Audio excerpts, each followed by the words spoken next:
আসসালামু আলাইকুম viewers, welcome back to my channel yummy table by Nusrat. আজকে আমি আপনাদেরকে তৈরি করে দেখাবো ইয়াম্মি ক্রিস্পি কর্ন ডগ। এর জন্য প্রথমে হাফ কাপ উষ্ণ গরম পানি নিয়ে নিয়েছি। এখন এর মধ্যে হাফ টেবিল চামচ ইস্ট দিয়ে দিলাম, সেই সাথে দিয়ে দিলাম 1 টেবিল চামচ সুগার, দিয়ে একটু মিক্স করে নিচ্ছি। মিক্স করা হয়ে গেলে 15 মিনিটের জন্য রেস্টে রেখে দিব। 15 মিনিট পর দেখুন ইস্টটা ফুলে দ্বিগুণ হয়ে গিয়েছে, অর্থাৎ ইস্টটা অ্যাক্টিভ হয়ে গিয়েছে। এখন একটা হুইস্কের সাহায্যে একটু মিশিয়ে নিচ্ছি। মেশানো হয়ে গেলে রুম টেম্পারেচারে থাকা একটা ডিম অ্যাড করে দিলাম। ডিমটা দিয়ে আবারও হুইস্কের সাহায্যে একটু মিশিয়ে নিচ্ছি। মেশানো হয়ে গেলে এখানে আমি 1.5 কাপ ময়দা অ্যাড করে দিলাম। ময়দাটা দিয়ে আলতো হাতে এটাকে সুন্দরভাবে মিক্স করে নিতে হবে, একটা ক্রিমি টেক্সচারের মতো তৈরি করে নিতে হবে। এরপর এটি 1 ঘন্টার জন্য রেস্টে রেখে দিব।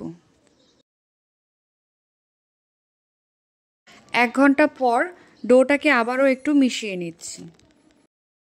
এখন একটা স্টিক নিয়ে নিয়েছি, এই স্টিকটাতে আমি একটা সসেজ ইন করে নিলাম। এরপর একটি চিজ স্লাইস করে এর মধ্যে দিয়ে নিচ্ছি। এখন আমি এই স্টিকটা সেই ডোটার মধ্যে ড্যাপ করে নিব। এটা সুন্দরভাবে কোট করে নিতে হবে। এরপর আমি হোয়াইট ব্রেড ক্রাম্বসের মধ্যে কোট করে নিব।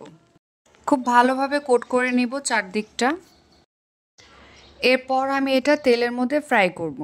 তেলটা আমি গরম করে নিয়েছি, লো হিটে আমি এটা প্রায় 5 থেকে 7 মিনিটের মতো ফ্রাই করে নেব।